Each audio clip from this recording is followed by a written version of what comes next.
A day in my life as a content creator. Kaya naman talaga mapapasanood ka lang talaga dito ay for the go. Pupunta nga para kami sa Sibuyan Express para nga pala kukunin yung mga gamit ko at mga school supplies. At malapit na nga para mag July 29 kaya kailangan talaga namin magpamili.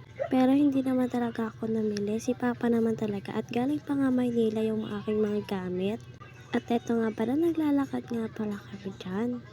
At muntik na nga namin makalimutan kung saan kami pupunta. By the way nga pala, pinapapas forward ko na nga pala. Kasi nga pala mahabang video nga pala yan.